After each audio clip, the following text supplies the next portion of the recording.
can't teach you about spirituality. See what I'm saying? Look, this is a book, this is an Egyptian text called Rebel in the Soul. Bika Reed. Rebel in the Soul, page 10. The British considered that the maggots were their main food. It must have been a long extinct variety, maggot comestibus, known today, that's what it's called today. The flesh of the maggots was highly esteemed, for even the king ate it, as indicated in the line of 5. The text, and it goes on to say, it goes on to say that, but it wasn't just a peasant food, it was a delicacy. The most elite ate the maggots, so you know it couldn't have been them little old shits like this. We know how they be talking about big lava. You know, where they just wait till the damn cow rot and the shit get real big before it turns to a fly or whatever. Certain flies get big lava. So it's one of them big old dragonflies or whatever. Get the big old and that's what they used to eat. So how the motherfucker gonna be one year he eating maggots and the next year he teach you about spirituality? And you bought all that shit because it's come from the Freedmen's Bureau, which got some text that they didn't know what the hell it was dealing with.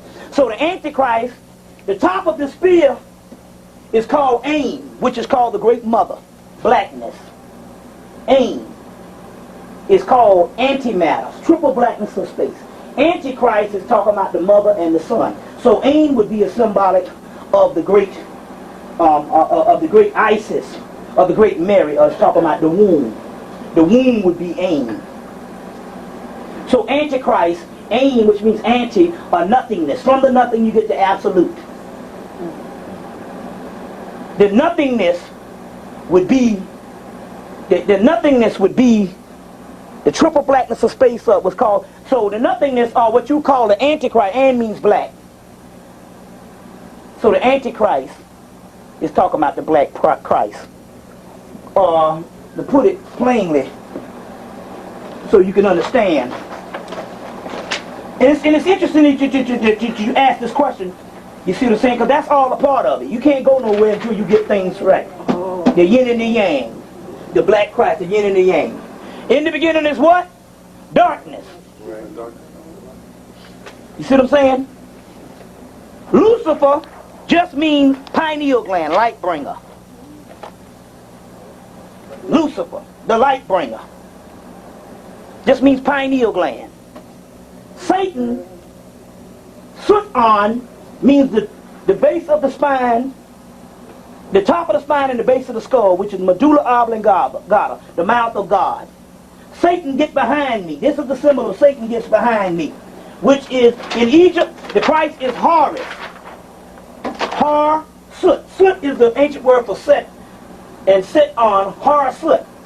Sut is behind him, which is the melanin, or which is the black cloud where your light seed or your soul is housed in a black cloud inside of you. That's called a cosmic universe. So what we're talking about here, before we go on, we're going to get deeper into this, is a series of advanced knowledge of the soul in the text. So all the thing that you say is evil is actually good. They tell you that in Job. God and the devil in Job is one and the same. The word devil comes from the word diabos, and the word diabos is the ancient word for double, and it's talking about your double nature or your double soul or your double self. You get it? See? You see. Your double self. You see. Jacob wrestled with the angel all night, which is the blackness. And in the day, he saw, in the morning when daybreak, he saw what? Pineal, which was called what? The face of God, which is the Christ. The great face in ancient Greece is called Horus. In ancient Egypt is Heru, the great face of God. You see, this is metaphysical terminology. So if I'm like I said, I made the scenario the last time. So I'm going to come up to you and say, well, I worship a Hebrew Christ too. You know, I'm a Hebrew, black Hebrew, and a month come up to me some nigga from Greece, or from Rome. I worship a Hebrew Christ too. He the Messiah. Or what's his name? Our Messiah's name is Metatron. Adoni. Got several names for the Messiah. Shekinah. That's the Messiah. What's yours? Jesus. That's like me coming up to you and saying, I worship a black Christ too. Well, what's the name of your Christ? And you go to Dumb Child Pain. That's why you don't see no ancient Hebrews ever believed in that bullshit. But as far as the book, the scriptures come from all over the world. They put them all together. Right. Take Jesus out and put yourself in there and you break the mystery to the Bible. You are the Christ that the book is talking about. King of kings and Lord of lords. That's you. What's that, brother? About the, that's why the Jews don't, they still waiting on the Messiah. Right. Before the book, we said with Jesus. Right, they still waiting on the Messiah because all the ancient cultures had something called eschatology, which means that the Messiah don't come until the end of the world. He don't come no 2,000 years ago get his ass killed. Now what do they mean by the second coming? He had come thousands of years before as Osiris, Dionysus, Set. And he'd fallen down to the lowest part of the earth, which is called hell. We are the fallen gods, or the fallen angels. And the second coming is he second coming back into his Christhood. We fell from the heavens, or we got trapped in a physical body. Our second coming is you coming again to your Christhood. You used to be called a race full of Christ. They used to call them the Nephilim in the Bible, the giants. But they fell, which means they gathered a physical body. Let me explain. They fell. They gathered a physical body. Let me explain something. See if I can find it in this. It's in several things. It's in the Gnostic scripture. But yeah. They fell. Listen. Now, so it wasn't that Jesus got crucified 2,000 years ago on a cross and all that old bullshit. That's garbage. Your cross is your body. You fell into the physical body. You fell into your cross. As I say, bear your cross. You fell into your body. As the human race became more and more addicted to the world of senses and appearances, the physical world, the inner celestial vision, which is your third eye, and the world of the divine body with its divine human soul faded. They lost their inner vision as a kind of spiritual amnesia. Can be said to have led back to the dismembering of the Lord's body and merely the natural consciousness of mankind. Thus Eden disappeared from the human consciousness to become merely a myth.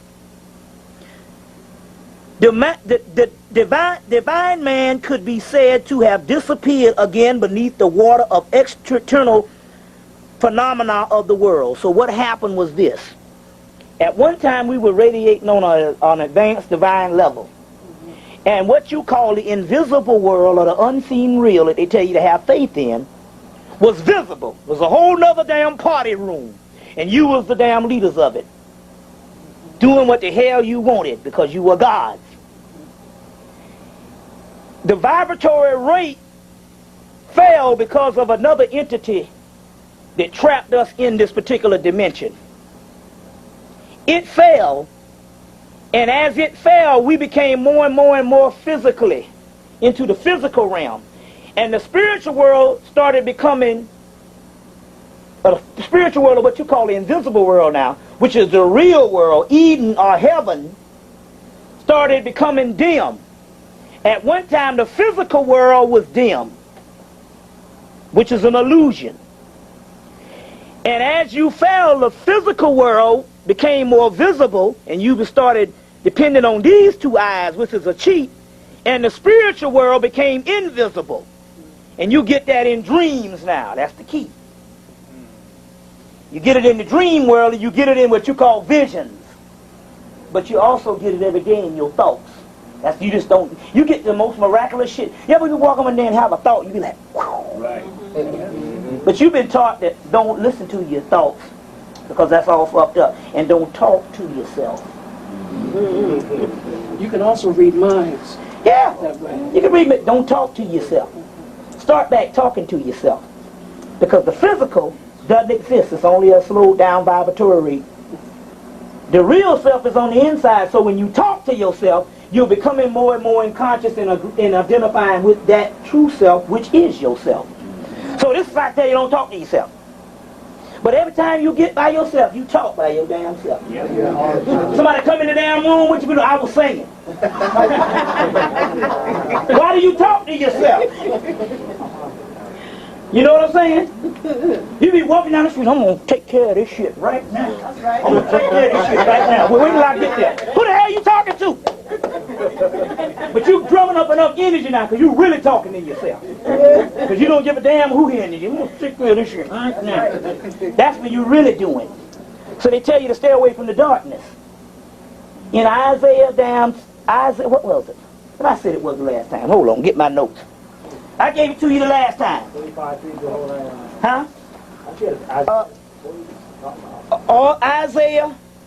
I got it. Hold on, I got it. What did I tell you? I'll give you the treasures of darkness. Isaiah 45, chapter 3. And I will give you the treasures of darkness. Isaiah 45, chapter 3. Chapter 3, verse 3, I'm saying. Isaiah 45, verse 3. I will give you the treasures of darkness. Which means that, just talk about the melanin. Every time you get confused, the first thing you do is what? You close your eyes like this, and when you open it, you say, okay, I got it now. That's the subconsciousness.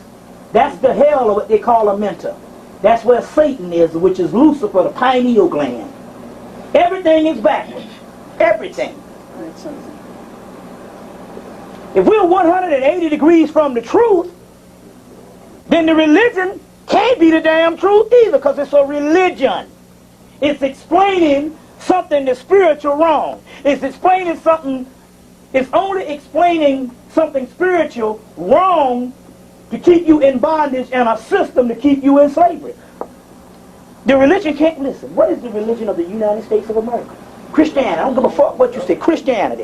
It's on the damn dollar bill. Now, how in the hell is the United States of America, the most vicious society ever damn ruled the damn earth, can have official religion where they tell you in God we trust? If the religion was so pure, it couldn't be along with the society. John Henry Clark said if they practiced real Christianity or real democracy, they wouldn't be in business for a damn day. Shit would fold overnight. Because that means they have to do what they want to do. They'd have to do what they're supposed to do. Remember this. The government cannot afford to bring you real spirituality on TV set. Now, if you get cable, they got about 400 damn preachers on there talking that bullshit. Now, I want to show you something spiritual here. This is a country of different races. All kind of people, Cape Verdeans, all kind of boat people from damn Vietnam and Cambodia and all kind of damn people from all over the world. And they tell you it's a melting pot. You ever notice something? Why is it you turn on the TV set and you ain't got but one religion that they show, basically? They just might show a little bit of people in the damn mosque, but basically for most of the thing, it's one religion. That don't make no sense. Think about it. You see what I'm saying? You saying it's a melting pot. Why you don't even have the respect for the people who buying the damn cable that might have studied some other shit some other place? They never, so I'm just saying, why is it you don't never get none of that? The TV can't afford to give you the damn truth. So if the preacher is number one on the TV, he's spreading the false religion and the false Messiah. Christianity is the false religion. Not the scriptures. Christianity is. The religion of Christianity is false. The scriptures is a combination of all kind of things. And you can read what the hell you want up in there. You can find all kind of shit up in there. Including the white man, the damn devil. It's in Deuteronomy.